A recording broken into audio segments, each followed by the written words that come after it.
A few of us cousins gathered on like this one day to have Korean barbecue and played bowling. And then next thing you know, one of us started getting sick, and then suddenly like most of us got sick. I thought it was just a normal fever until my friend called me saying that like, hey, I tested positive. I think you should take the test too. So I took the test and turns out I was positive as well. The next morning, NCID called us and told us we were positive.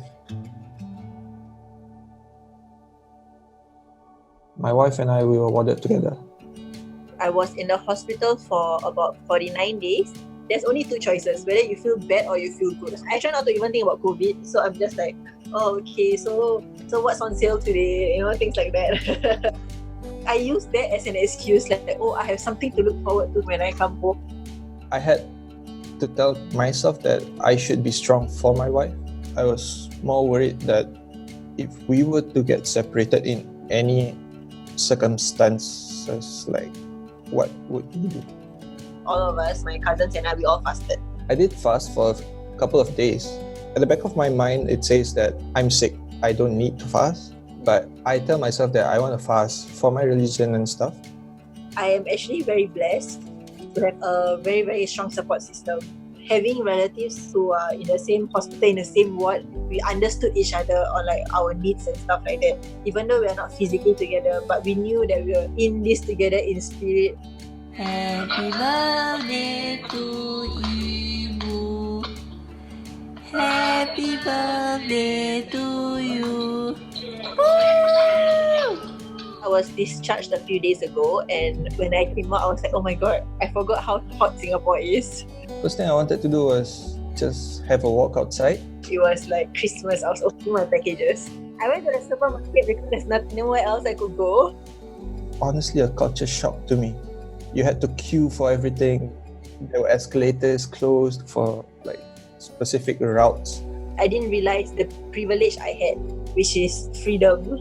Freedom to leave the house, freedom to go to work, freedom to do anything. I really didn't think I would be patient enough to wait for a month just to feel the sun on me. When I was in the hospital, I couldn't even open the window, and it was air conditioned all day long. The fact that you can actually walk out of a room just to get fresh air, or you can go to a shop to buy whatever you want. I feel like people should realize the luxury of being able to stay at home. If you go out and like contracted COVID, you're gonna be stuck in a hospital room for even longer. You're not just inconveniencing yourself, you're inconveniencing everyone around you. I think what people don't realize is that COVID is more than just a killer virus. It can also really affect your mental health. My wife is alone right now in her isolation ward. So for the past 2 days, she's been crying at night, because it's so lonely and it's difficult for her. We try to like video call her every day to make sure that she stays sane. Before this, give me an opportunity, I would really want her home. But now I would just tell her you have to get better first. I don't want you to infect our parents back at home. I wish everyone who's in isolation all the best. It might feel like you're gonna be stuck there forever, but there's still the light at the end of the tunnel. I feel that whoever contracts COVID will be extremely tired beyond belief. Like, it's very exhausting to think about a lot of things while you're warded. You really have to tell yourself you have to stay strong. If you're not strong enough, then it's really gonna break you. The long-term effects is really unknown. Don't feel alone. I feel like that's the most important. The moment you feel alone, you will succumb to all your negative thoughts.